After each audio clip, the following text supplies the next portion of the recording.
Good evening, everybody. This is Empowering Democracy. This is my first show of the week, the long show. Our topic for tonight is emerging multipolarity to trends.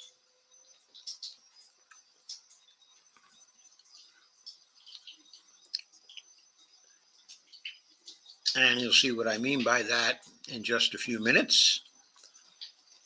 Let me say hello. There is Stephen Wolfbrand.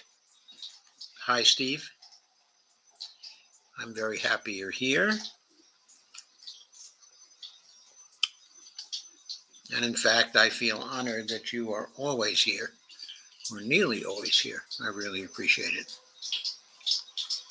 So,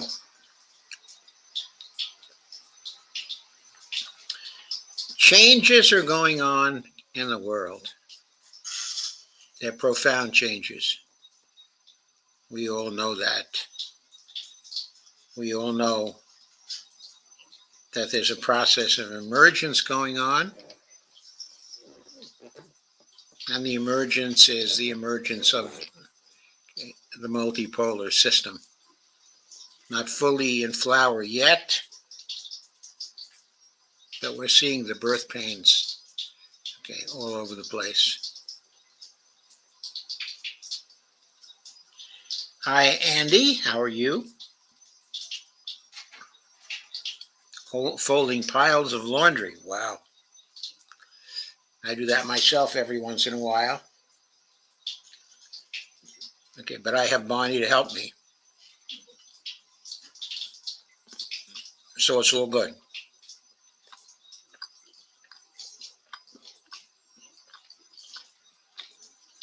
So on Saturday night on Dee's show,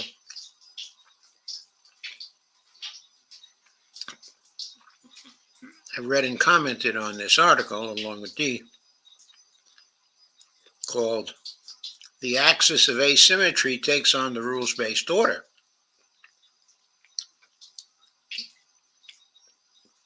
And the article was about a military trend, which we see now. One of the two trends having to do with the emergence of the rules-based order.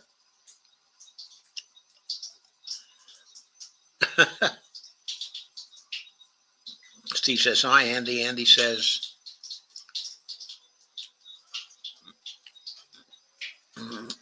I'm busy. Send Bonnie over here, laugh out loud. Steve says, hi, Bonnie.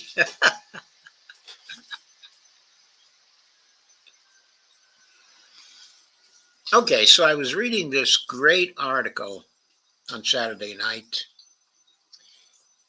which is by Pepe Escobar. Found it in Going to the Cradle, one of the places I go to look for his stuff. And the article was so good that I wanted to bring it over here and do some more in-depth commentary here. So I wanted to start with that, tonight. Then I want to go to a second piece, also by Pepe, which is at unz.com. It's originally published at Strategic Culture,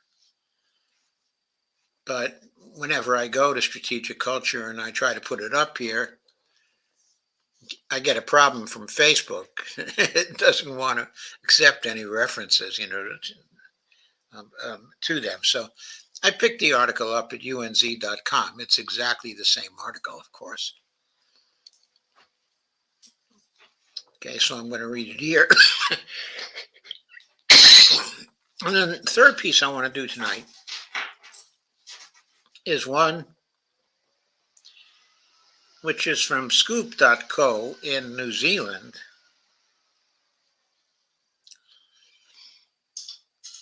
Okay, and that article compares how the West and China are offering loans to developing countries. The reason why I want to talk about that is it's the other trend. In other words, there's a trend in the area of financial assistance to developing nations, a new trend in that area, which is that they're increasingly taking financial assistance, not from Western sources, but from the Chinese and from the alternative institutions being built up by the BRICS. That was the second trend I wanted to talk about here tonight. And of course, I want to mix the two trends together also and do some commentary on that. So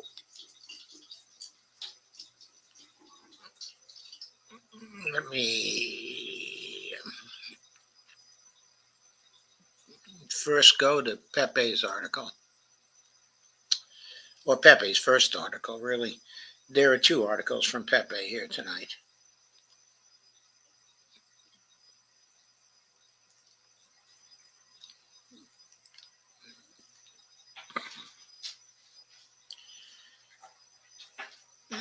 Pepe's title is The Axis of Asymmetry Takes on the Rules-Based Order. And there's a little tagline that we'll encounter again in the text, which is very significant. It says, World War III is here, playing out asymmetrically in military, financial, and institutional battlefields, and the fight is an existential one. The Western hegemon, in truth, that's us folks, is at war against international law. And only quote that kinetic military action can bring it to heel. So again, the metaphor that the Western hegemon is a dog of some kind. So there's a picture, okay, of Pepe, who is actually fairly advanced in years. He's about 70 now. Was born in Brazil. I think now he's a true citizen of the world. This piece was done on February 23rd, 2024. There's a picture of the Houthi leader, okay, whose name is Houthi. So then there's a picture of Lula da Silva. Okay, in the background,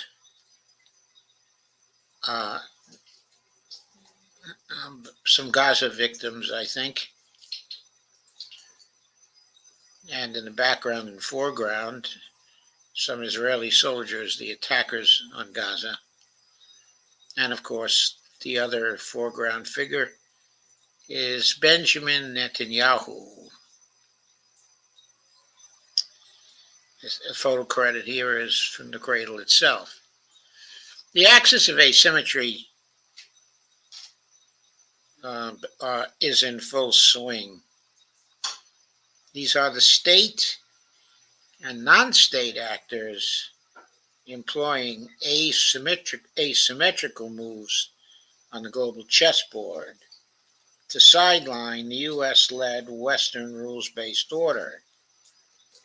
And its vanguard is the Yemeni resistance movement, also known, okay, as Ansar Allah.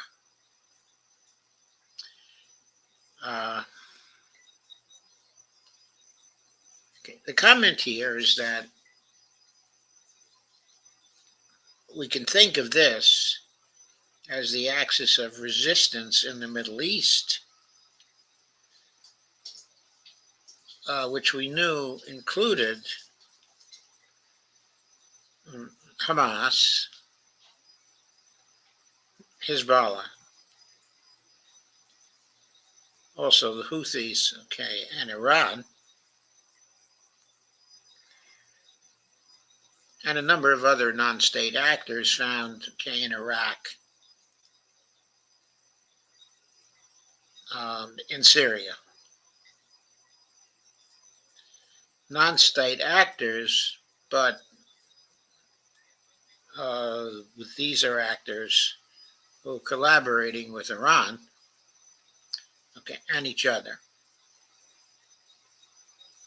to resist and undermine the Western rules-based order. And by asymmetrical moves,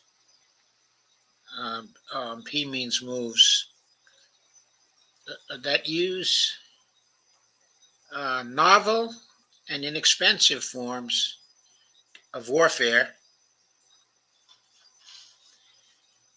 in order to counter the forces of the rules-based order.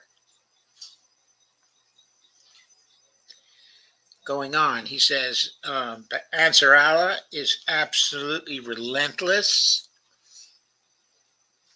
They have downed a $30 million MQ-9 Reaper drone with just a $10,000 indigenous missile. That's the asymmetrical part of it. There's this extremely sophisticated $30 million MQ-9 Reaper drone with all kinds of technical features, and it's being attacked by basically homegrown gadgets that are very, very inexpensive and that can be created in quantity,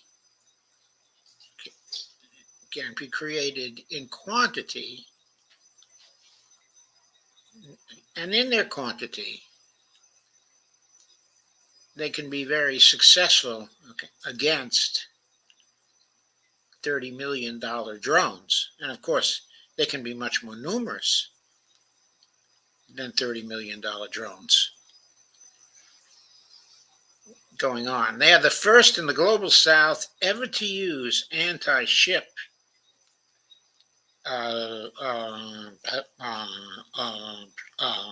ballistic missiles against Israel-bound and or protecting commercial and U.S. Navy ships. For all practical purposes, Ansar Allah is at war with no less than the U.S. Navy, the world's premier navy, still. Ansar Allah has captured one of the U.S. Navy's ultra-sophisticated autonomous underwater vehicles, AUV, the 1.3 million Remus 600, a torpedo-shaped underwater drone able to carry a massive payload of sensors. Next stop, reverse engineering in Iran. The global south eagerly awaits, ready to pay in currencies bypassing the US dollar. In other words, once it's reversed engineers and manufactured, okay, in Iran, then it can be sold to all manner of global south actors who won't even have to use the US dollar to buy it. All of the above, a maritime 21st century remix of the Ho Chi Minh Trail during the Vietnam War, spells out that the hegemon may not even qualify as a paper tiger, but rather as a paper leech. That's an incredible visual formulation, I think.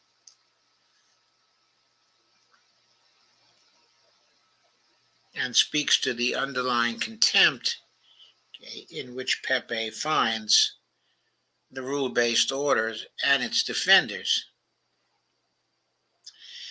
Lula tells it as the global South sees it, says Pepe, into the big picture, linked to the relentless, ongoing genocide perpetrated by Israel in Gaza, steps a true leader of the global South, Brazil's president, Luiz Inácio Lula da Silva.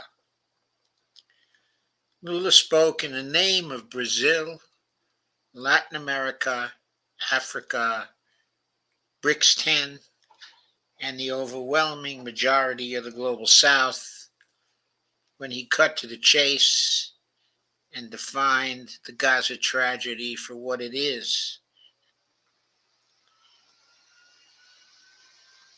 Okay, a genocide. No wonder the Zionist tentacles across the global North, plus its global South vassals, went bonkers. The genocidals in Tel Aviv declared Lula as persona non grata in Israel. Yet Lula did not assassinate 29,000 plus Palestinians, got to be 30,000 by now, the overwhelming majority of whom were women and children. History will be unforgiving, says Pepe. It's the genocidals that will eventually be judged as personae non grata to all of humanity. I'm afraid I see this coming. I'm afraid I see that coming. Going on. What Lula said represented BRICS 10 in action. This was obviously cleared before, with Moscow, Beijing, Tehran, and of course the African Union. Lula spoke in Addis Ababa, and Ethiopia is now a BRICS 10 member. The Brazilian president was extremely smart in timing his Gaza fact check to be on the table during the G20 meeting of foreign ministers in Rio. Way beyond BRICS 10, what's happening in Gaza is a consensus among the non-Western G20 partners, who are actually a majority. No one, though, should expect any serious follow-up inside a divided G20. The heart of the matter remains in the facts on the ground. Yemen's fight for, quote, our people, unquote, in Gaza is a matter of humanistic, moral, and religious solidarity. These are foundational tenets of the rising Eastern, quote, civilizational, unquote, powers, both domestically and in international affairs. The convergence of principles has now created a direct link, extrapolating to the moral and spiritual fears between the axis of resistance in West Asia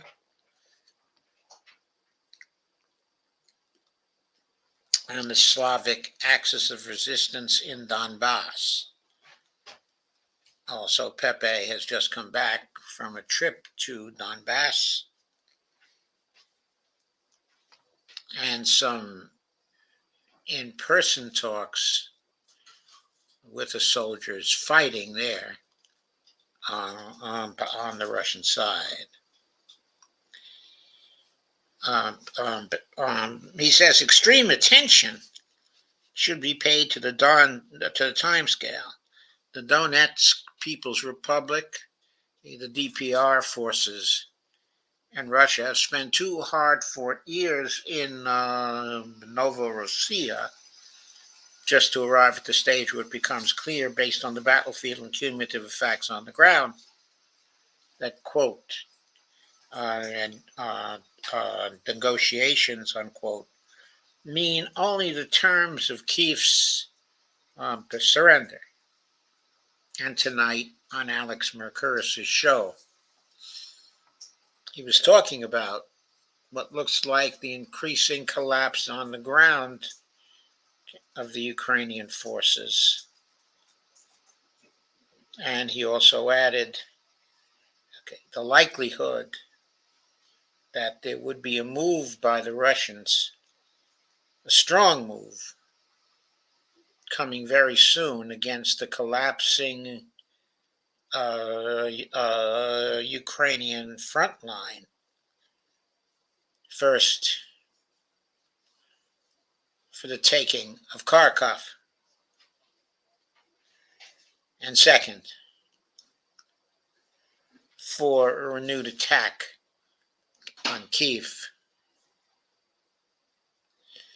In contrast, I'm going on with the article now. In contrast, the job of the Axis of Resistance in West Asia has not even started. It's fair to argue that its strength and full sovereign involvement have not been deployed yet. Think Hezbollah, and Iran. Think Syria, too. Think Iraq.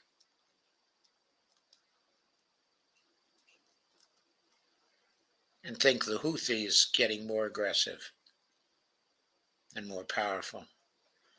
Hezbollah Secretary General Hassan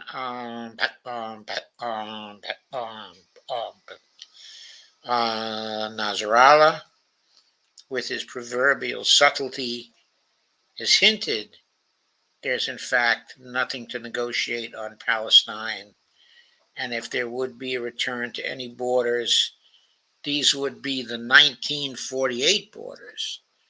Now, that's a new thought, because everybody else has been talking about return to the 1967 borders.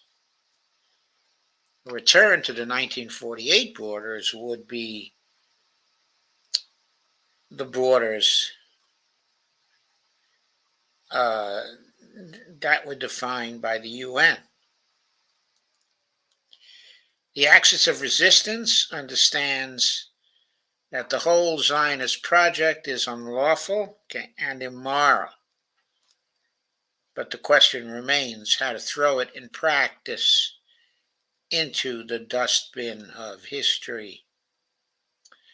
Possible, avowedly optimistic scenarios ahead would include Hezbollah taking possession of the Galilee as a step toward the eventual retaking of the Israeli-occupied Golan Heights.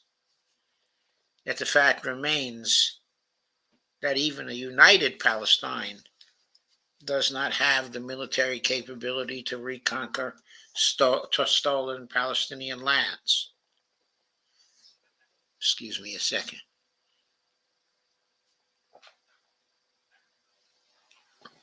So the questions posed by the overwhelming majority of the global South that stands with Lula may be, who else apart from Ansarallah, Hezbollah, Hashid al-Shabi will join the Axis of Asymmetry in the fight for Palestine?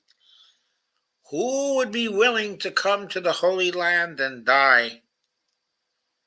After all, in Donbass, it's only Russians and Russophones who are dying for historically Russian lands. Who would be willing to come to the Holy Land, and die? This is a call by Pepe to the Arab world and more broadly to the Islamic world.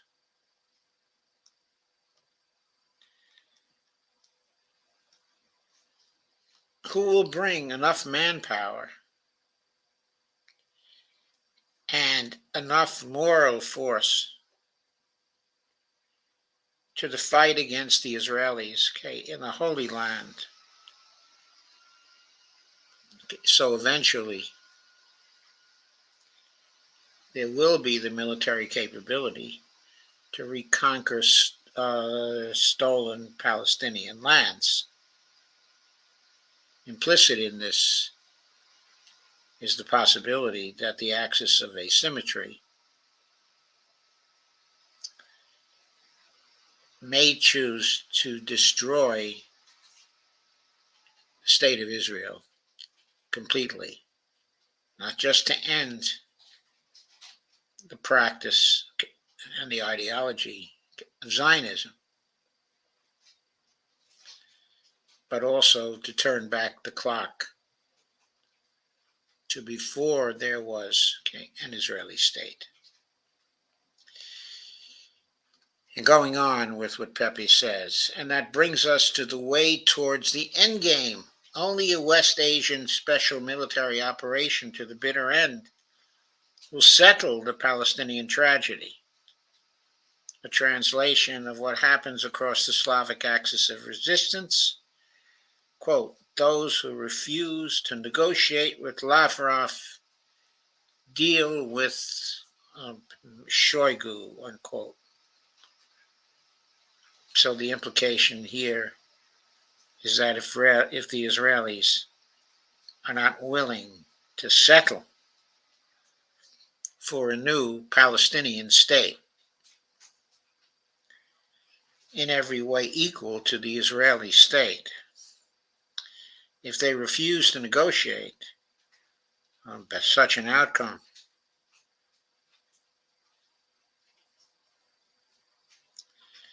then they will have to deal with a new military leader of an axis of from an axis of asymmetry coalition, looking to turn back the clock to before 1948. Next section is called the menu, the table, and the guests. Got out of his death closet, but neocon, Secretary of State Tony Blinken, who I add always looks like a college sophomore, let the cat out of the bag when he actually defined his much cherished, quote, rules-based international order, unquote, quote, if you're not on the table, you're on the menu, unquote. Following his own hegemonic logic, it's not clear that Russia and the US / NATO are on the table while Ukraine is on the menu. What about the Red Sea? The Houthis defending Palestine against US, UK, Israel are clearly on the table, while Western vassals supporting Israel in a maritime way are clearly on the menu. Of course, everybody on the menu is to be eaten, right? And that's the problem, says Pepe. The hegemon, or in Chinese scholarly terminology, quote, the crusaders, unquote, have lost the power to place the name cards on the table. In other words, have lost the power to decide who's on the table and who's on the menu. The main reason for this authority collapse is the buildup of serious international meetings sponsored by the Russia-China Strategic Partnership during the past 2 years since the start of the Special Military Operation, the SMO. It's all about sequential planning with long-term targets clearly outlined. Only civilizational states can do that, not plutocratic neoliberal casinos. Whoa, what an insult from Pepe. Plutocratic neoliberal casinos.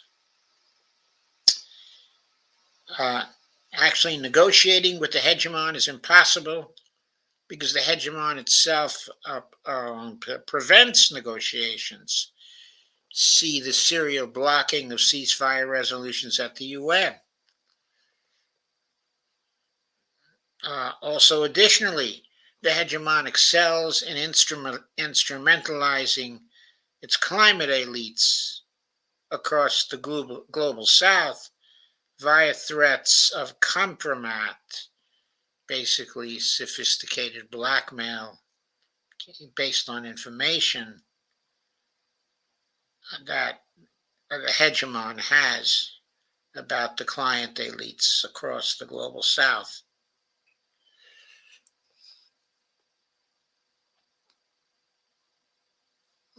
And Pepe then says, see the hysterical reaction of Brazilian mainstream media to Lula's verdict on Gaza.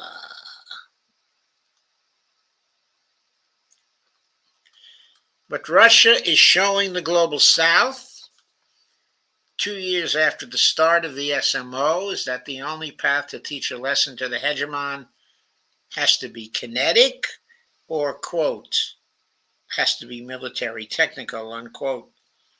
The problem is no nation state can compare to nuclear hypersonic hypersonic military superpower Russia, in which 7.5% of the government's budget is dedicated to military production.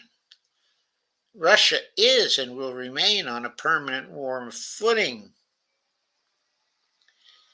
until hegemon's elites come to their senses, and that may never happen. Meanwhile, West Asia's axis of resistance is watching and learning day after day. That's the part of the axis that includes Iran, and it may include some other nations as well. It's always crucial to keep in mind that for all the resistance movements across the global south, that also includes, for instance, West Africans against French neocolonialism, the geopolitical fault lines could not be starker. It's a matter of the collective West versus Islam, the collective West versus Russia, and sooner rather than later, a substantial part of the West, even reluctantly, versus China. So that's what Pepe first foresees. War against Islam, continuing war against Russia, and sooner rather than later, as war of a substantial part of the West versus China. The fact is, we are already immersed in a world war that is both existential and civilizational. As we stand at the crossroads, there is a bifurcation either towards overt, quote, kinetic military action,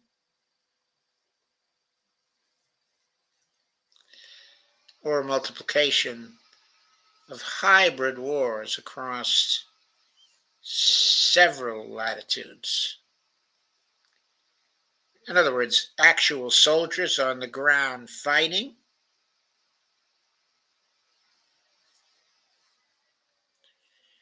or a multiplication of these hybrid wars using any tool at hand in country after country. And then Pepe includes,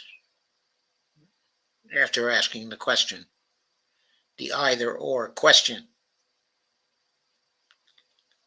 Maybe either or both to some degree.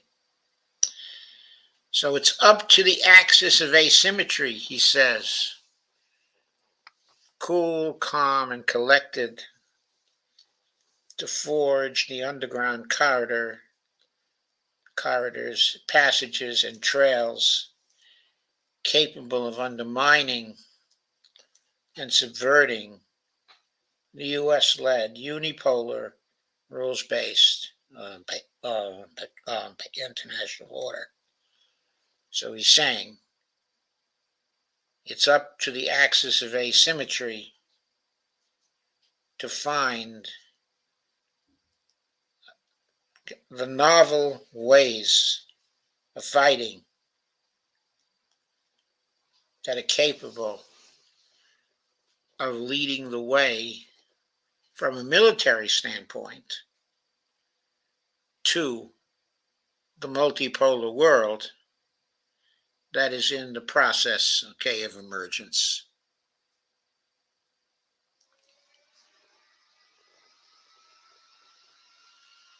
I think that's a beautiful piece. I hope I have done it justice with my commentary, and I hope I've increased your understanding of what is going on here. What is the big picture with respect to the military dimension? But in case that doesn't entirely do it, here's another piece from Pepe. This is a piece which originally appeared in strategic culture, but which I had to pick up for sharing it tonight from unz.com. I'm not sure what unz.com is. It may well be the University of New Zealand. I don't know. I should take the trouble to find out. But right now, for me, it's just a safe place, okay, to get this from. 2 years after the start of the SMO, the West is totally paralyzed, and this was by Pepe on February 24th, 2024. I'm not sure right now when it appeared in Strategic Culture. I originally read it there, but then knowing I couldn't share that here, I Googled and found out that it was already at the unz.com site.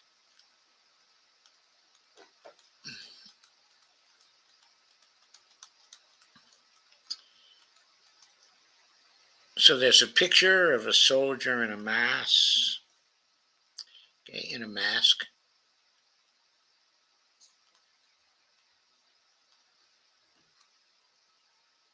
That looks like a US-made battle tank, an Abrams, M1A1 Abrams. I don't know if that's a Russian soldier or whether that's one of the mercenaries working for Ukraine. But the article begins. Exactly 2 years ago this Saturday, on February 24th, 2022, Vladimir Putin announced the launching and described the objectives of a special military operation in Ukraine. That was the inevitable follow-up to what happened 3 days before on February 21st, exactly 8 years after Maidan 2014 in Kyiv, when Putin officially recognized the self-proclaimed republics of Donetsk and Luhansk. That's what he wants you to keep in mind, and me too. Before the invasion, what Putin officially did was to recognize the republics as independent states. Why did he do that? Because he wanted to be able to intervene using the justification of protecting the republics of Donetsk and Luhansk from an impending invasion by the Ukrainian armed forces.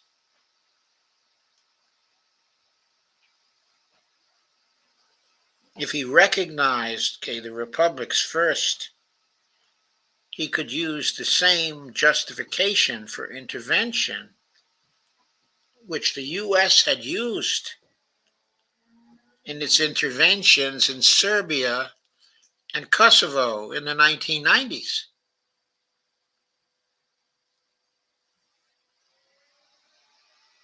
Because first, he was invited in by the republics. He had to recognize them first. Once he recognized them, they could invite him in.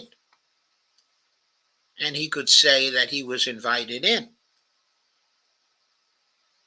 So he could later claim, from the standpoint of international law, that this was not an invasion of Ukraine that he was undertaking, even though the rest of the world may see it that way.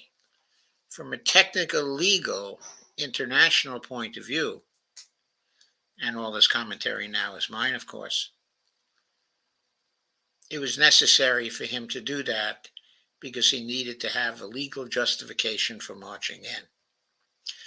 During this pregnant with meaning, says Pepe, short space of only 3 days, everyone expected that the Russian armed forces would intervene militarily to end the massive bombing and shelling that had been going on for 3 weeks across the front line, which even forced the Kremlin to evacuate populations at risk to Russia. Russian intel had conclusive proof that the NATO-backed Kiev forces were ready to execute an ethnic cleansing of Russophone Donbass. That is, an ethnic cleansing of Donetsk and Luhansk, the two republics that made up the Donbass at that time. February 24, 2022, going on with the article, was the day that changed 21st century geopolitics forever in several complex ways. First and above all, it marked the beginning of a vicious, all-out confrontation, quote, military technical, unquote, as the Russians call it, between the empire of chaos, lies, and plunder. That's us again, folks. It's easily pliable NATO-stan vassals and Russia, with Ukraine as the battleground. There's hardly any question Putin had calculated before and during these 3 fateful days that his decision would unleash the unbounded fury of the collective West, complete with a tsunami of sanctions. There's the rub. It's all about sovereignty, and a true sovereign power simply cannot live under permanent threats. It's even feasible that Putin had wanted, italics mine, Russia to get sanctioned to death. After all, Russia is so naturally wealthy that without a serious challenge from abroad, the temptation is enormous to live off its rents while importing what it could easily produce. Exceptionalists always gloated that Russia is, quote, a gas station with nuclear weapons. That's ridiculous, says Pepe. Oil and gas in Russia account for roughly 15% of GDP, 30% of the government budget, and 45% of exports. Oil and gas add power to the Russian economy. They're not a drag. Putin, shaking Russia's complexity, generated a gas station producing everything it needs, complete with unrivaled nuclear and hypersonic weapons. Beat that, says Pepe. Ukraine has, quote, never been less than a nation, unquote. Xavier Moreau is a French politico-strategic analyst based in Russia for 24 years now. Graduated from the prestigious Sancerre Military Academy. and with a Sorbonne diploma. He hosts 2 shows on RT France. His latest book, Ukraine, Pourquoi la Russie a gagné? Quote, Ukraine, Why Russia Has Won, unquote. Just out is an essential manual for European audiences on the realities of the war, not those childish fantasies concocted across the NATO stand sphere by instant experts, quote unquote, with less than zero combined arms military experience. That sounds like me. Moreau makes it very clear what every impartial, realist analyst was aware of from the beginning. The devastating Russian military superiority, if you recall, uh, both Scott Ritter and also Doug McGregor were telling us about that from the beginning of the war. The devastating Russian military superiority, which would condition the endgame. The problem still is how this endgame, quote, demilitarization, unquote, and denazification, quote unquote, of Ukraine, as established by Moscow, will be achieved. And don't forget in this also the safeguarding of Ukraine as neutral, as the Switzerland of the steppes. That was just me, folks. Going back to Pepe, what is already clear is that, quote, demilitarization of Ukraine and NATO is a howling success, that no new Wunderwaffen,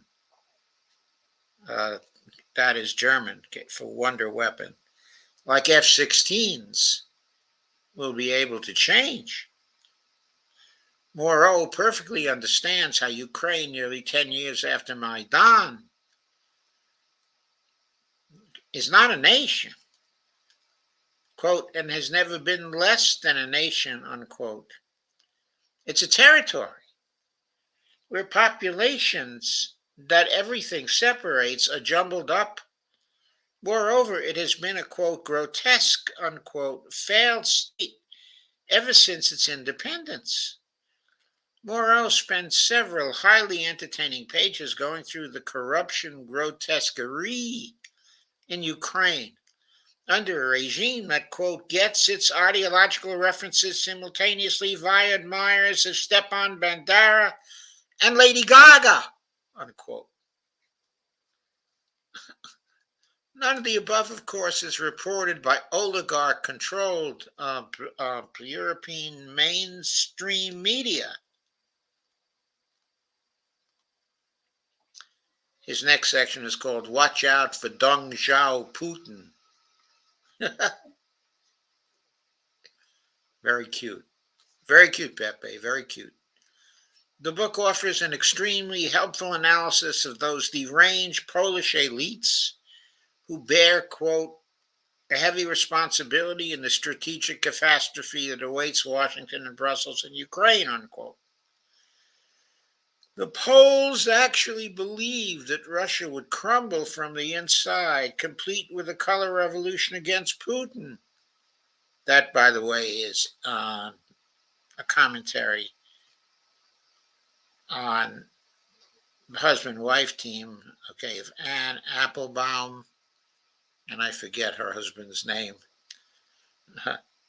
that barely qualifies as Brzezinski on crack. That's a reference to the former Secretary of State, okay, an NSA advisor to the United States, Zbigniew Brzezinski, who we might think of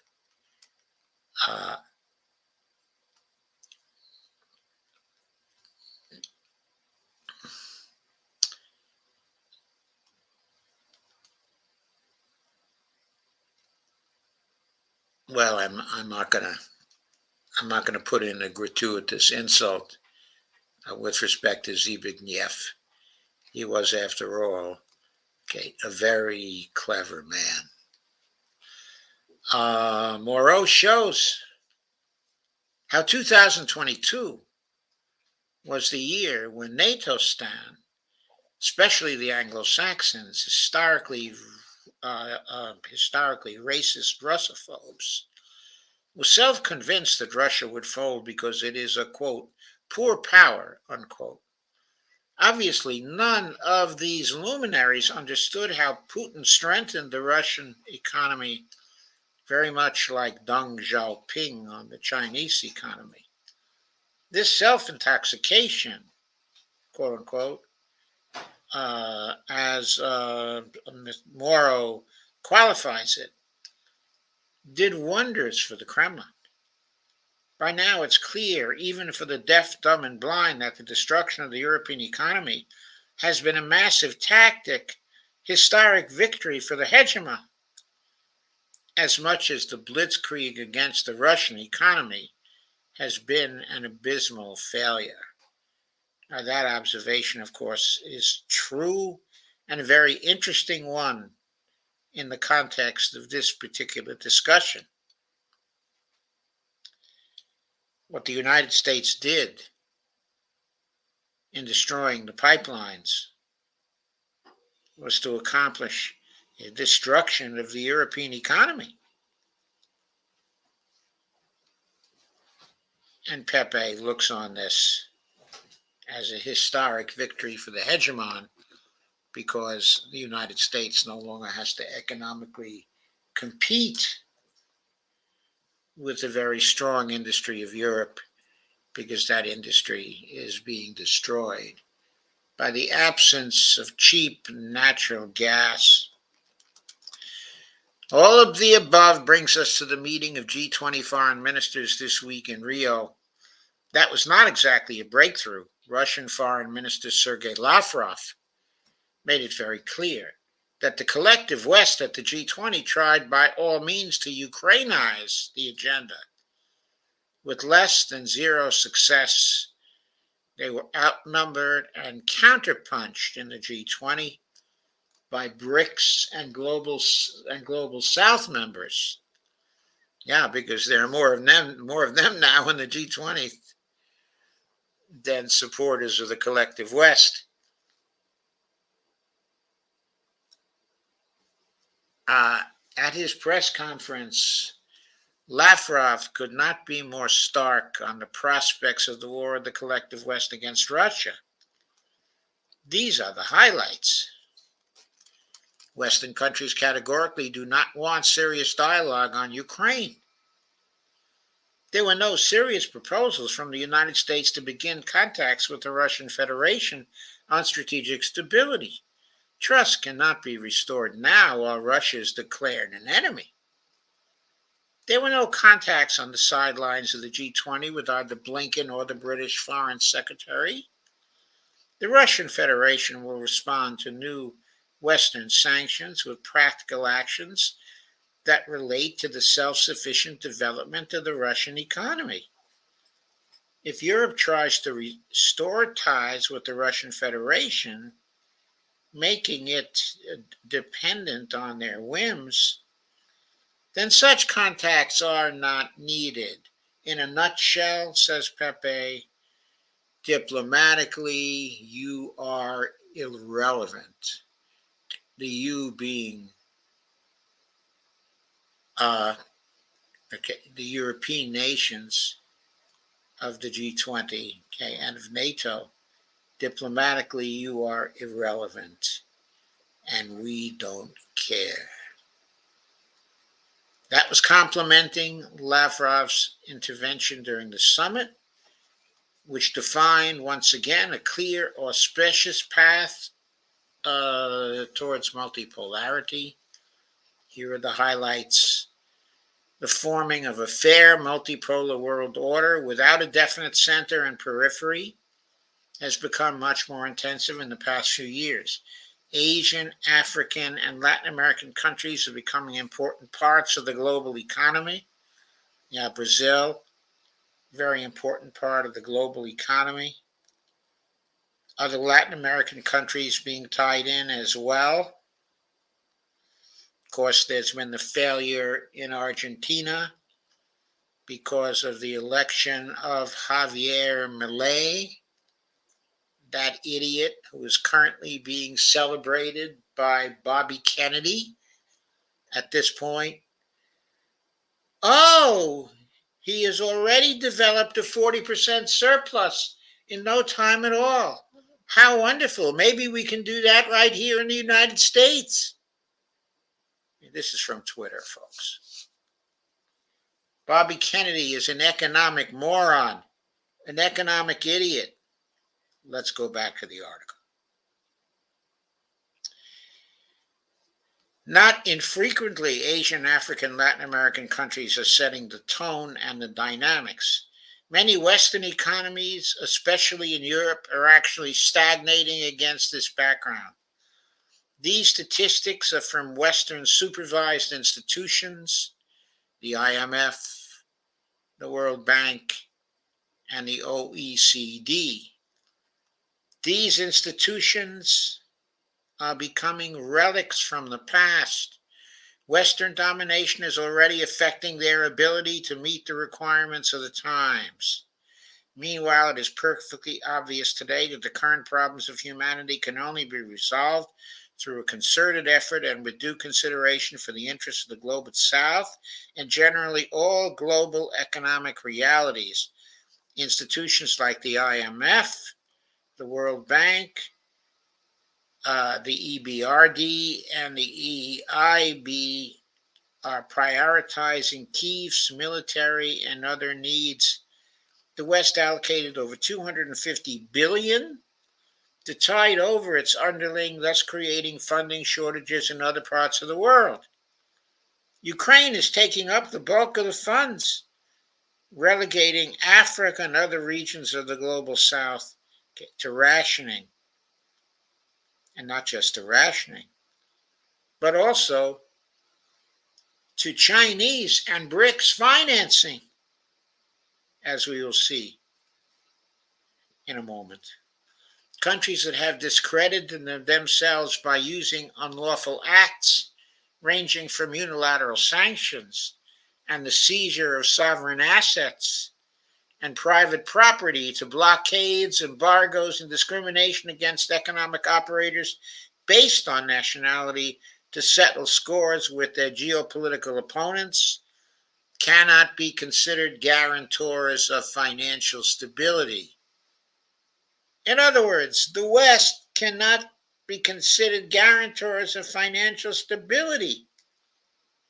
That's a central fact of international relations in the world, today.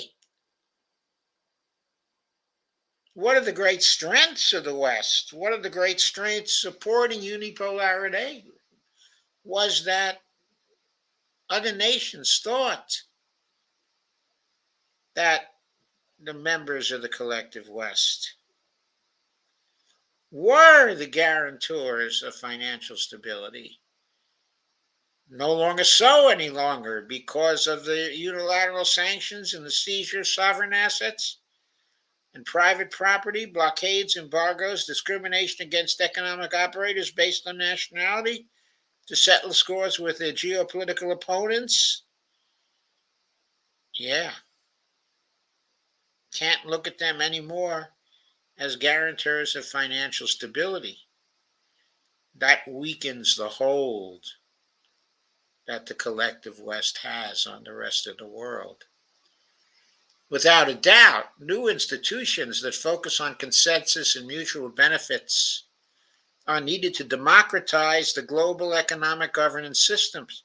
Today, we're seeing positive dynamics for strengthening various alliances, including BRICS, the Shanghai Cooperation Organization, also known as SCO, the ASEAN, the Association of Southeast Asian Nations, that is, the African Union, the LAS. I'm afraid I can't identify you immediately. The LAS, CELAC, which is an association, if I recall correctly, of the nations of Central Africa, and the EU. I'm not certain what that acronym stands for either. This year, Russia chairs BRICS, which saw several new members join it. We will do our best to reinforce the potential of this association and its ties with the G20.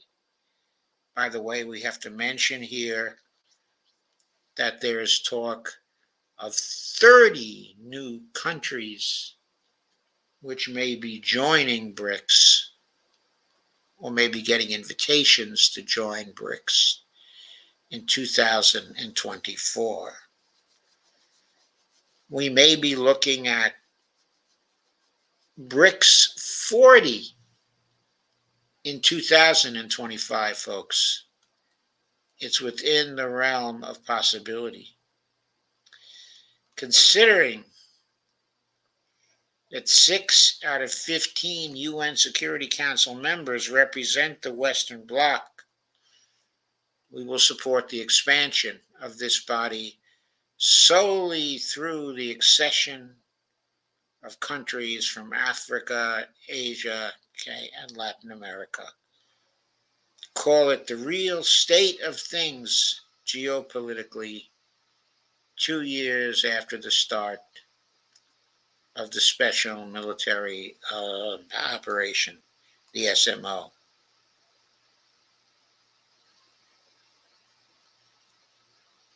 The Russian intervention in the Ukraine conflict.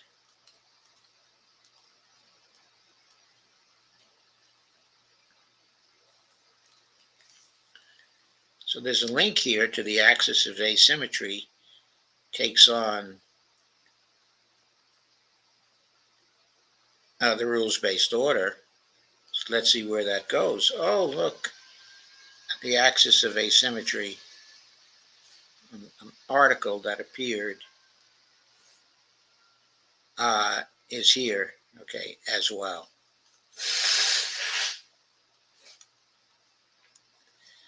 So the very same article that appeared in cradle.co is here also.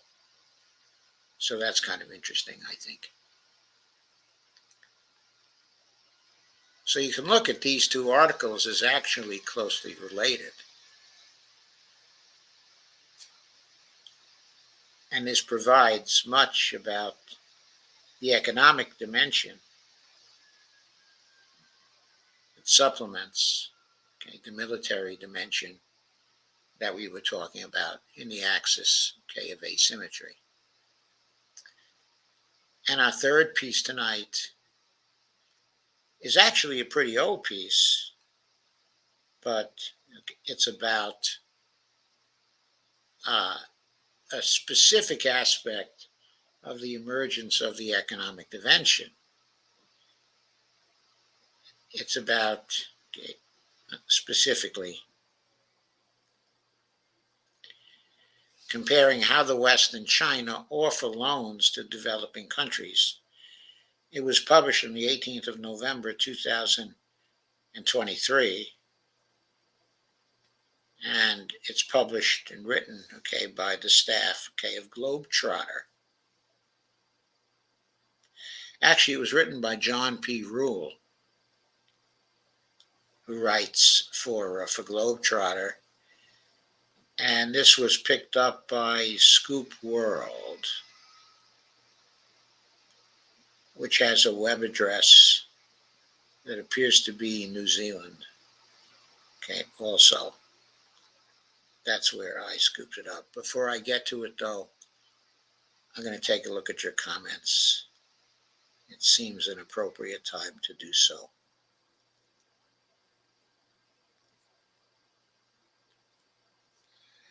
Andy says, Zelensky went to the Saudis to ask them to broker a deal with Russia for them. Isn't that interesting? Why don't they go back to Turkey Turkey would probably stand ready to broker a deal for them.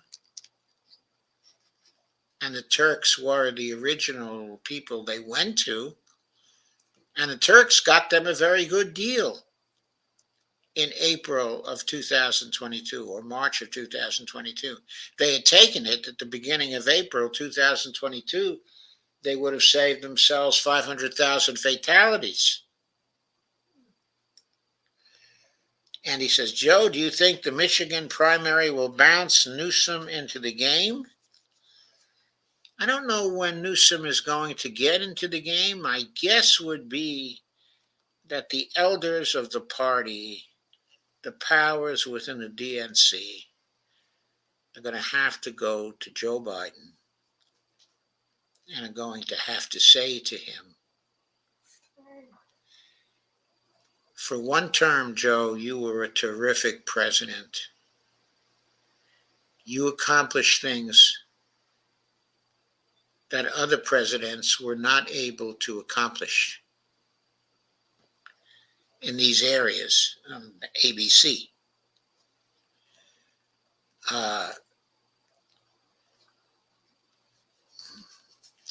We know you want to continue, but all the signs are pointing to your serious defeat, okay, by Donald Trump. We think the best service you can perform for the Democratic Party and your country right now, okay, is to retire to your home, okay, in Delaware, and to give someone else a chance to carry the flag, okay, of the Democratic Party. Because if you don't do that, looks like Trump, okay, is going to win. Because you cannot recover from the disaster in Gaza. You cannot recover from supporting, okay, a genocide. So we need a fresh face.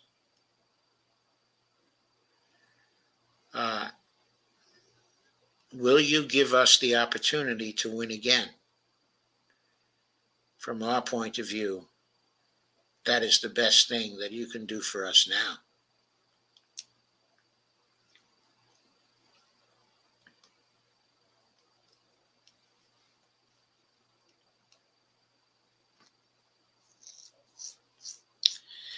So Andy Candy asks, ingenuity wins. Is that what Pepe means? In part, he means that, okay? Ingenuity is the key. He thinks the rising powers have the ingenuity, which is forced on them actually through necessity. I mean, why does the opposition of the United States literally have to go underground? Because the air power of the United States and Israel in the Middle East is so great. So to perform the resistance, the axis of resistance has had to dig tunnels. Hamas, Hezbollah, miles and miles and miles of tunnels. The Houthis in Yemen, invulnerable to most of the American attacks because they're in the tunnels below the desert, dug into the ground. They found a way to render our weapons powerless, to limit the damage that can be caused by them.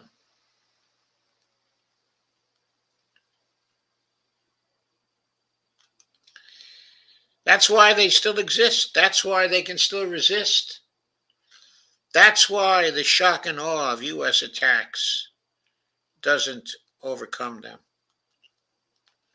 We can't use the shock and awe anymore. Doc Tulsi seems to be angling for VP to Trump. Thoughts? Steve, Tulsi has always seemed to me to be an unpredictable actor.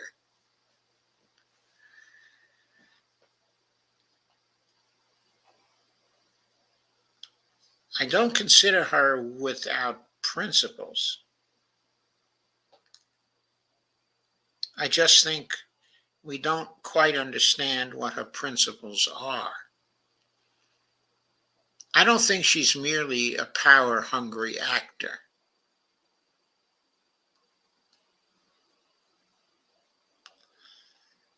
I think Trump wants power for power's sake.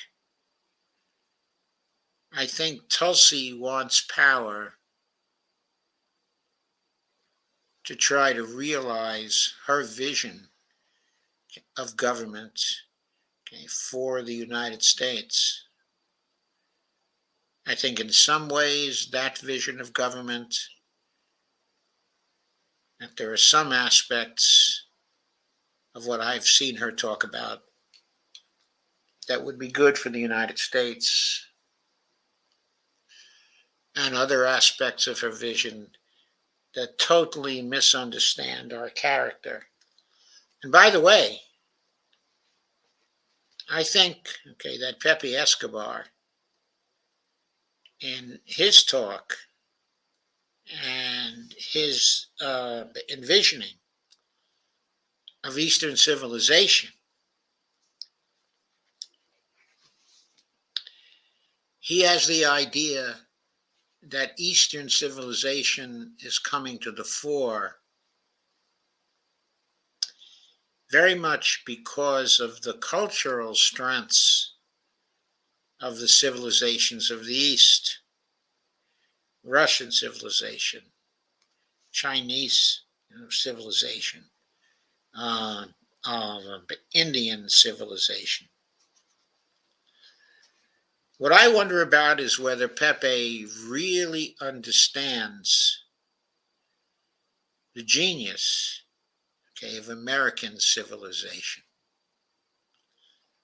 There are many commentators, okay, on America today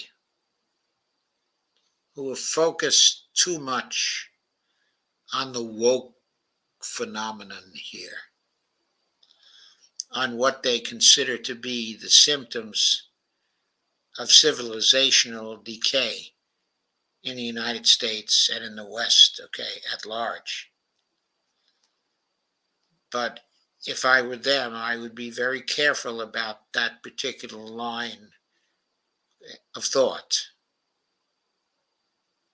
The reason why is because the West has been, the collective West has been, one of the historically great civilizations also.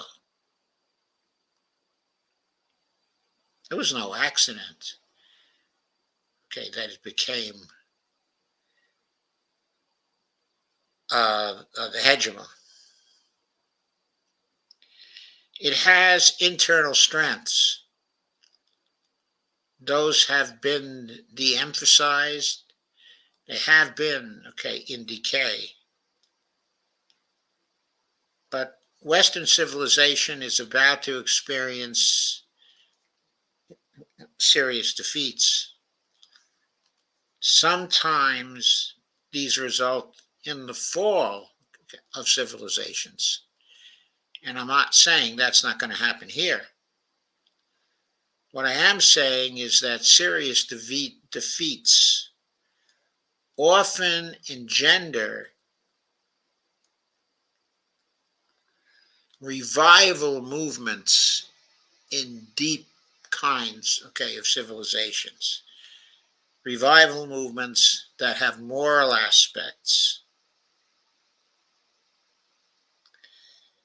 and that we may well soon see some of these movements growing in Western civilization in reaction to the defeats that are being visited on it now. I expect to see the civilizations of the East to continue to rise, but I expect also to see in the not too distant future a revival of Western civilization and a revival of politics here in the United States. I think this year it would be a disaster if either Trump or Biden were to win. But if both of these horrendous individuals can be avoided,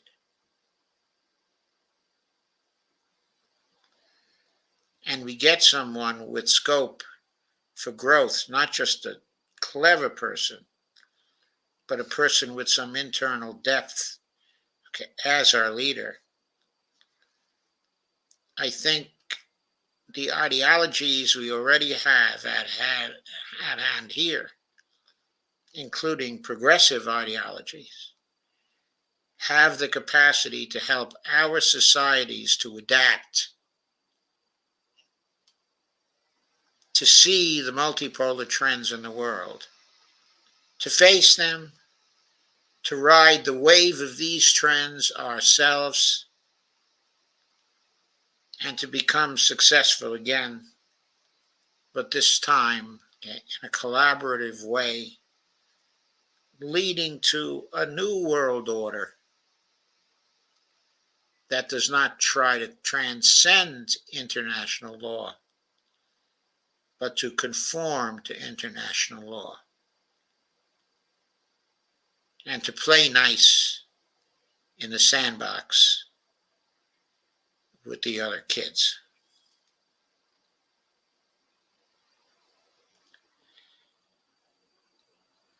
And Dee is here, and she says, "Hi, Kay, good to see you as well." And hi, Kay, it's great to see you again. Bernie said, "No more money for Netanyahu's war." Bernie is right again. He is right. He was a little slow getting there. Andy Candy said, "That was enthralling, Joe. The way you played, Kay, the DNC, just wow."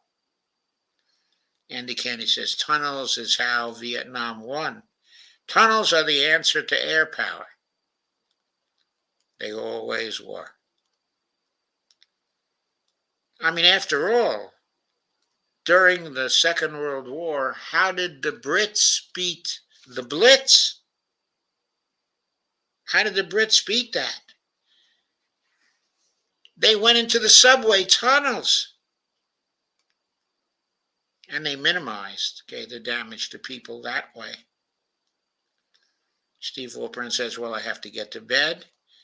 I know you do, Steve, so good night and sleep well. Thank you for coming. I hope you liked this stream. I think we've gotten to the end of the comments also. And I think that's all for me tonight.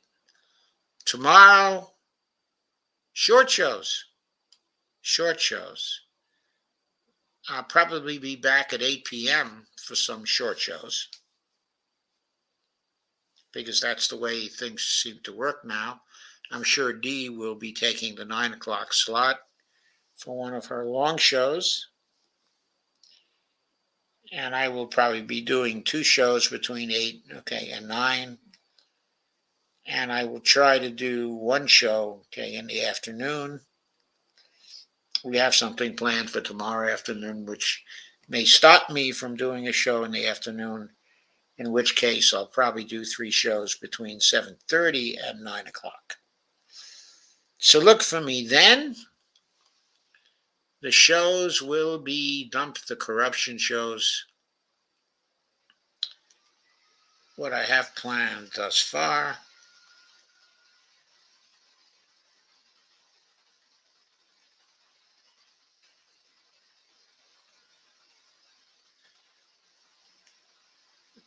Are shows about taxing the billionaires, taxing corporations. And then I want to cover what I alluded to here, specifically Robert Kennedy's stupidity on Twitter in raising up, what Javier Milei is doing in Argentina, which is to introduce extreme austerity that will not stand there Javier Milei will be lucky if there is no violent uprising against him in Argentina. I don't believe the Argentinians are going to stand for neoliberal bullcrap for a very long period, of time. Anyway, exchanges appeared on Twitter. I'll be talking about them. And of course, I'll be showing how it is Robert Kennedy's ignorance of MMT that leads him to express the attitude of extreme approval that he's expressing towards Javier Milei.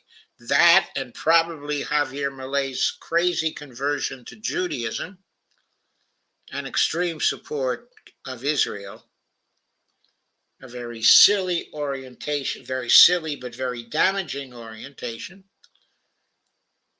which Robert Kennedy Jr. seems to share. So those are the things I'll be talking about tomorrow. I didn't get a chance today to talk about comparing how the West and China offer loans to developing countries. I think I'm going to do that right now. Kay says, I like one show at 9 p.m. I like one show at 9 p.m. also, but folks, I have to do something to grow the channel. It's just too small. I can't support myself, on that. Generally, I'm averaging on Patreon $43 a month, and thank you to those contributors, and thank you to some occasional contributors who every once in a while make some important contributions, including Steve, Sandy Degg, and Russell Goldman from time to time. But I need to grow this channel so that I can have an income of at least $1,000 a month, from it.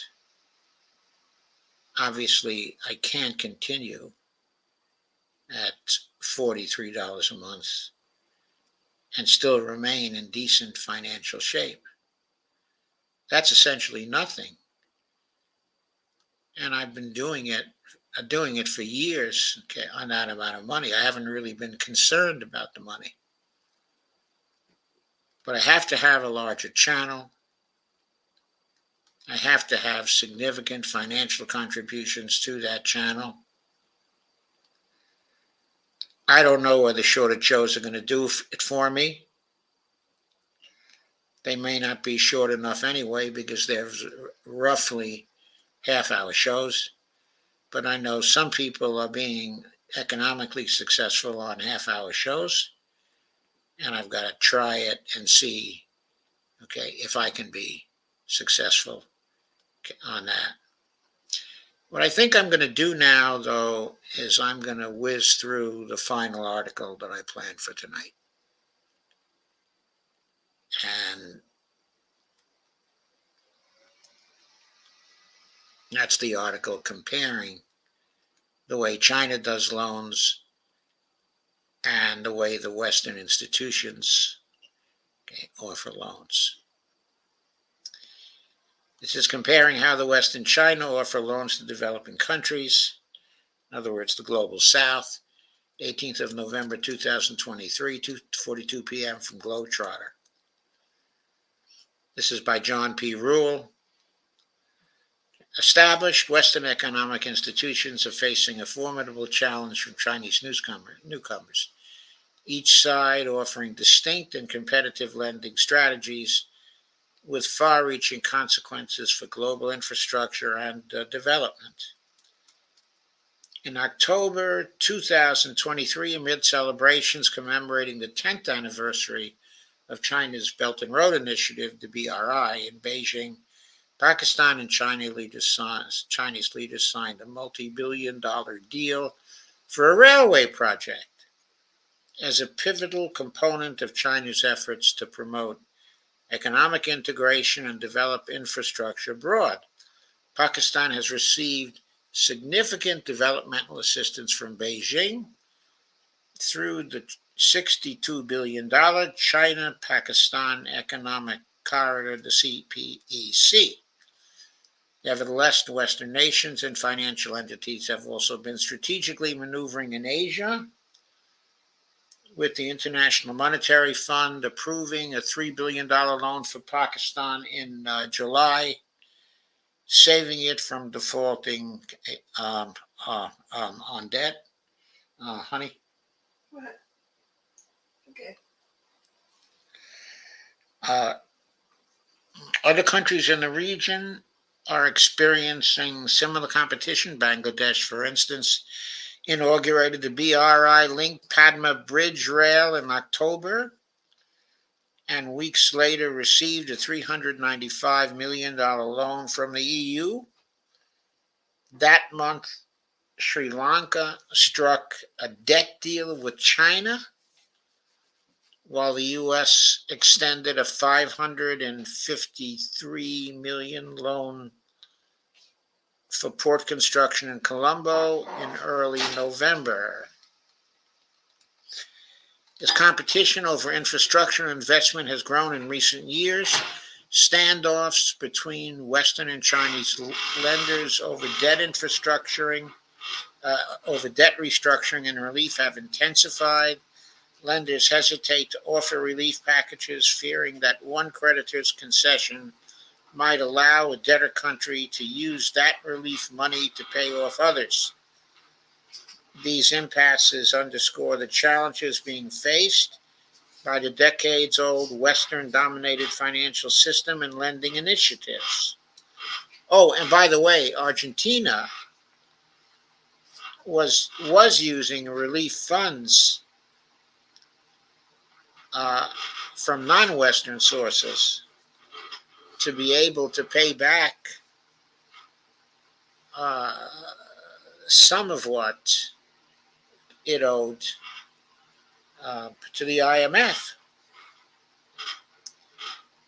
However, the difficulties Argentina was having paying back the IMF loans were stopping it from strengthening the Argentine safety net and providing the backup people needed for the economic conditions that had been imposed on the country by the previous right-wing regime. This led to the failure of the moderately left regime preceding Javier Milei and led to his victory. Okay, in Argentina. I thought, I would make this clear. Instead of using the loan money he got from Western sources, it was used by the previous regime to pay back some of the money owed to the IMF, instead of using that money for the expansion of the economy in Argentina. These impasses underscore the challenges being faced by the decades-old Western-dominated financial system and lending initiatives. The foundation of this system was laid at the Bretton Woods Conference in 1944. The meeting established the IMF to ensure stability of the international monetary system and offer policy advice and financial assistance to countries in economic crisis. It has since grown and comprises 190 member states, while its, quote, sister organization, the World Bank, was created simultaneously and has grown to include 189 member countries. The World Bank focuses more on long-term assistance through loans and grants, supporting infrastructure and poverty reduction in developing countries. Efforts to democratize these institutions have been made, but both the IMF and World Bank still remain under significant Western influence. Western countries have overrepresented on the IMF's board and voting arrangements, while all the IMF's managing directors have been European. All the World Bank's presidents, except for Bulgarian national Kristalina Georgieva, who served as acting president in 2019, have been U.S. citizens. And the voting shares of the bank have not been rearranged since 2010. Both institutions are based in Washington, D.C. In addition to the World Bank, other Western-dominated or heavily influenced multilateral development banks and institutions include the Paris Club, the European Investment Bank, the Inter-American Development Bank, the European Bank for Reconstruction and Development, the EBRD. I previously noted I wasn't clear on what the EDBRB meant. And also the European Investment Bank, the EIB, I wasn't clear on what EIB stood for. And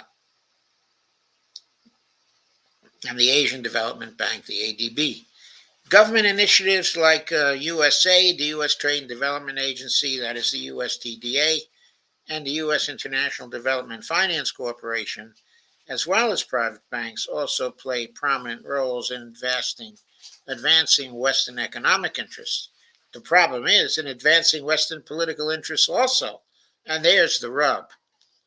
China's role in multilateral banks like the IMF and the World Bank has expanded as its economy has grown, but Beijing continues to criticize the current global debt governance system as, quote, dominated by the Paris Club, IMF, World Bank structure of the West, and has chosen to create its own path to expand its economic influence across the globe. China's state capitalism offers a unique alternative to Western infrastructure and development initiatives for the first time in decades. Through its robust, globally integrated economy, technological expertise, and extensive industrial power, Beijing can help fund and build projects on a scale that rivals the West in a way not even the Soviet Union could achieve. So this is the second of the two trends I wanted to talk about tonight. I dealt with a bit of it in the second article by Pepe, but this is the main article describing that particular trend. Furthermore, Chinese assistance does not require political and economic reforms typically attached to Western developmental initiatives. This is the key sentence. The IMF and the World Bank always exact a political price from the nations being helped, and they can't always pay that political price. That's why you have these cycles of different governments in Argentina every few years,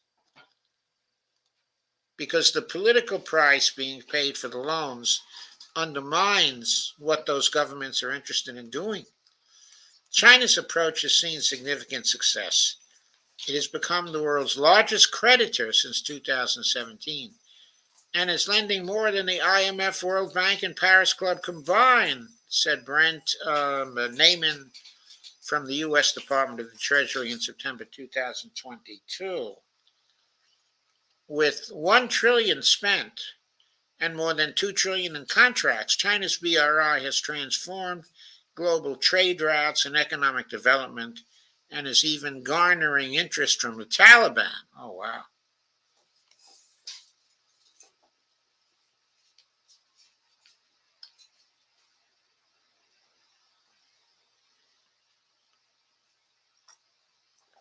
Remember now, the Taliban is no longer just an underground group. They're running Afghanistan. And Afghanistan needs economic development and funds for economic development. No wonder the Taliban are interested. A Center for Global Development 2020 study estimated that Chinese loans generally have a 2% interest rate in comparison to 1.54% for the World Bank's concessional loans, and the penalties for late repayments have increased since 2018, according to aid data. Nevertheless, most BRI, Belt and Road Initiative partner countries, view China's project positively. To implement its vision, Beijing has employed a network of national financial organizations, the China State Construction Engineering Corporation, CSCEC, China Communications Construction Company, CCCC, China Development Bank, CDB, the Export-Import Bank of China, China Construction Bank, CCB, the Silk Road Fund, China Investment Corporation, CIC, the China International Development Cooperation Agency, CIDCA, and the People's Bank of China. Though China has largely focused on striking bilateral deals, it has developed some multilateral initiatives. The new development bank was created in 2015 and is headquartered in Shanghai. It is increasingly seen as a method to encourage transactions in China's currency, the renminbi, between BRICS member states. Yes, it is the BRICS Development Bank, the new development bank is. And it's headed by Dilma Rousseff, the former president of the Latin American nation of Brazil, the original successor to Lula before she was forced out,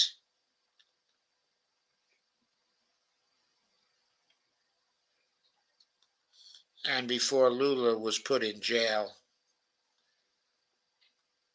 in the car wash, trumped up charge and fraud case. He was actually eventually let loose and cleared. The charges were trumped up. They were planning on doing the same thing to Dilma, but she kind of withdrew, became the head of a new development bank, and they never pursued her case to a final conclusion. Now both Lula and she are back where they belong, at the top of very significant global South efforts.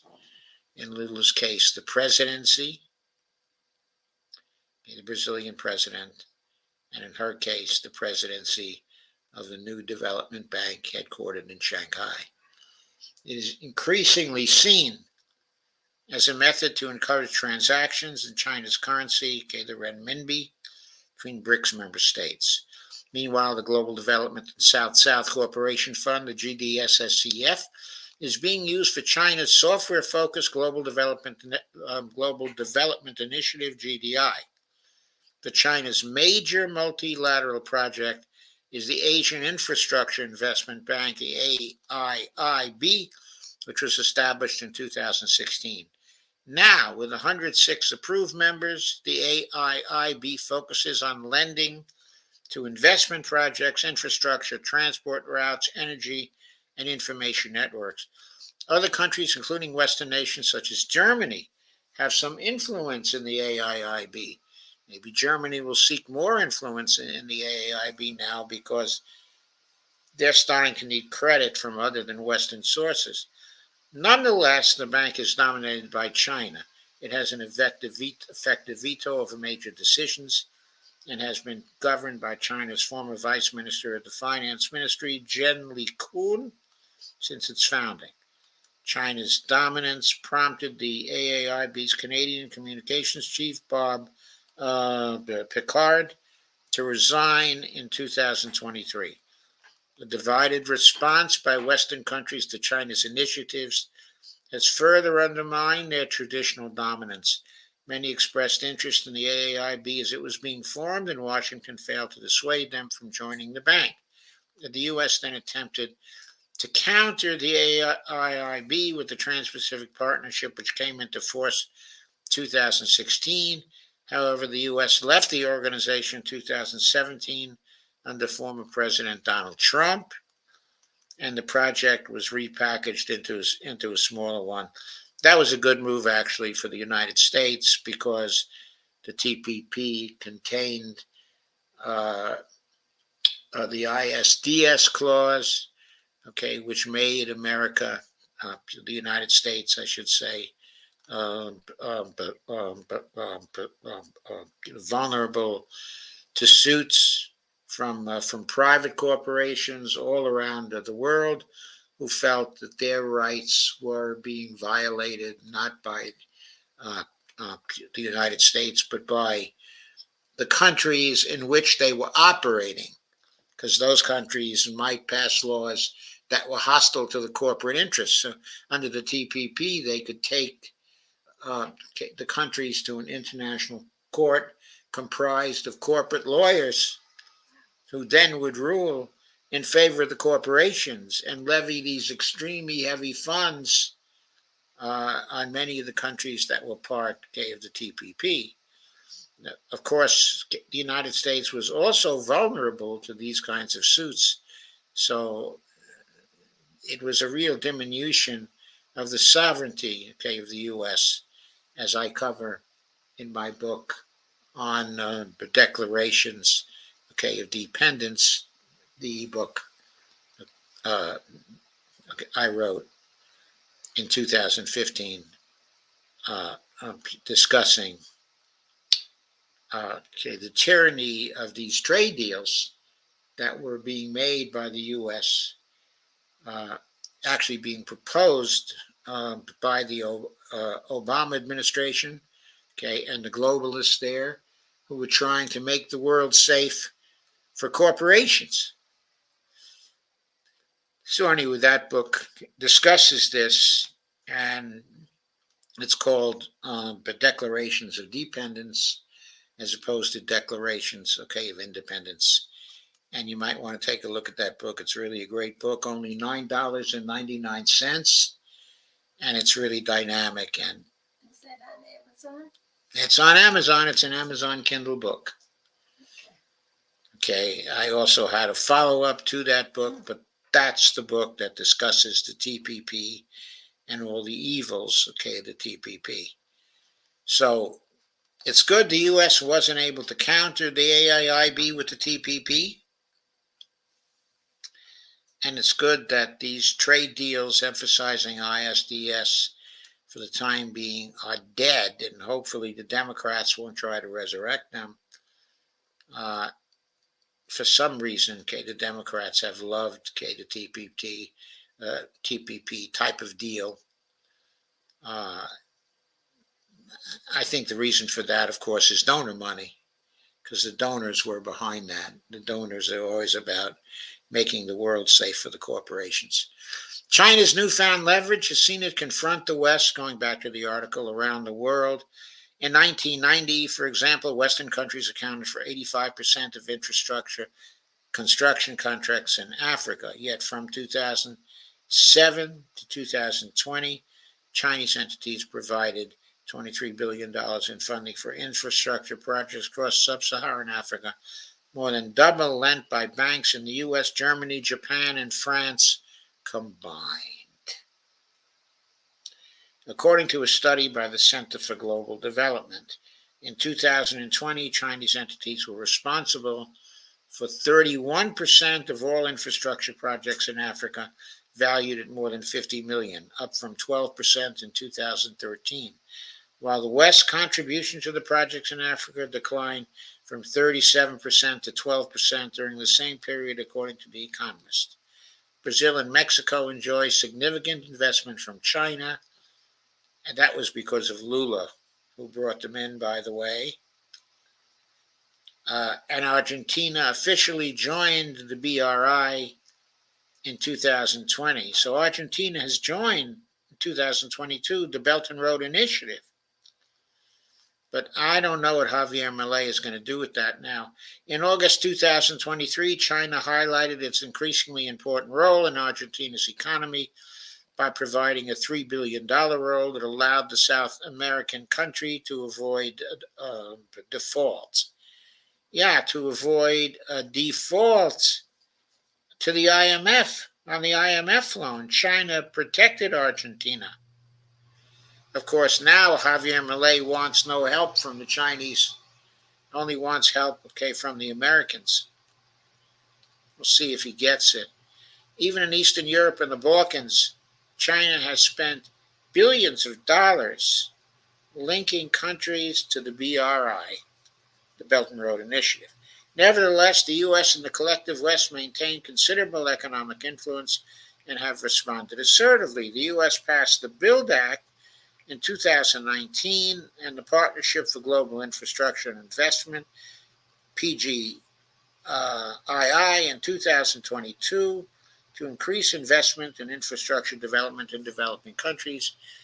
And the EU put forth its Global Gateway Program in 2021, quote, the bloc's new infrastructure partnership plan that's seen as an alternative to China's worldwide Belt and Road Initiative, unquote. Unquote. Meanwhile, the World Bank's lending to sub-Saharan Africa soared from $26 billion in 2019 to $49 billion in 2023, while the World Bank and the ADB, uh, uh, uh, the Asian Development Bank, also overtook Chinese entities during the COVID-19 pandemic to become Southeast Asia's biggest sources of funding, said a report by the Lowy Institute. The U.S. and the EU have also expressed support for developing a new transport corridor connecting India, the Middle East, and the Mediterranean Sea. Furthermore, the West has presented a united economic response to the Russian invasion of Ukraine 2022, including the World Bank halting all its programs in Russia. The AIB's $100 billion fund also still pales in comparison to the IMF's $800 billion mobilization capacity.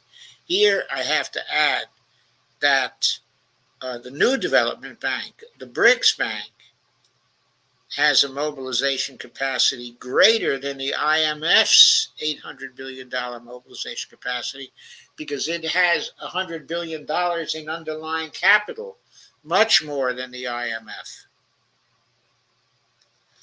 Probably the mobilization capacity of the new development bank is probably $1 trillion, probably greater than the IMF. And we're going to see that coming to the fore, okay, in the coming years now, as BRICS gets larger and more active in supporting the global South. Both the West and China's economic lending and infrastructure practices, however, have faced criticism. Former chief economist at the World Bank, Joe Stiglitz, has stated that conditions placed on borrowing countries by the World Bank and IMF often cause significant pain for local populations and stifle economic development in these nations. UN Secretary General Antonio Guterres stated in 2023 that the IMF and World Bank benefits richer countries at the expense of poorer ones, urging for change. China projects have faced criticism for predominantly employing Chinese companies and workers as opposed to making local hires, resulting in protests and attacks against them. BRI deals are also criticized for being opaque in terms of financing and implementation, and countries struggling to repay loans have found themselves giving up some autonomy to their export revenues. And while allegations of Chinese debt diplomacy are often exaggerated in Western media, that's an understatement, Chinese economic opportunism has increased debt burdens and debt for equity swaps with the BRI partners. Pakistan's multifaceted economic challenges persist despite its engagement with Western and Chinese lending and infrastructure institutions. The country is grappling with neighboring Afghanistan's instability, its long-standing rivalry with India, the ongoing effects of the COVID-19 pandemic, devastating flooding in 2022, systemic corruption, and soaring energy prices caused by the conflict in Ukraine. While these challenges remain complex, investment stands out as a potential remedy. Rather than engaging in blind competition, a more effective use of funds for all parties involved could be achieved by acknowledging and pursuing greater coordination between Western and Chinese economic interests in the country, such as increasing Pakistan's energy efficiency. In the middle of their competition, the AIIB and World Bank signed a framework for cooperation in common areas of interest in 2017, and the AIIB has similar agreements with the Asian Development Bank and the European Bank for Reconstruction and Development. Despite the rise of alternative markets, China stands as the sole challenger to the West's established lending and infrastructure development networks. The rivalry has already prompted slow reform in the decades-old financial system, offering support for emerging powers in impoverished nations. While more equitable economic statecraft may prove elusive, borrowing countries have an opportunity to leverage the best deals essential for their progress, which is great news for the global South countries, okay, for the developing countries, okay, in general. It's to some degree a constructive competition taking place. The only problem is the West, at least, is using this competition to have an effect on political affairs in some countries. For example, in Pakistan of late, uh,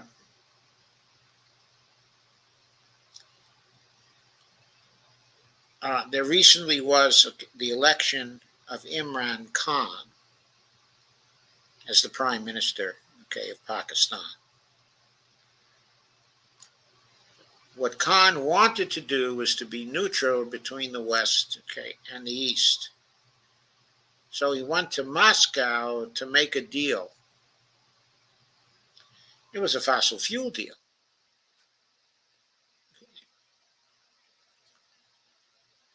The deep state here in the United States did not like his going, okay, to Moscow. So the U.S. government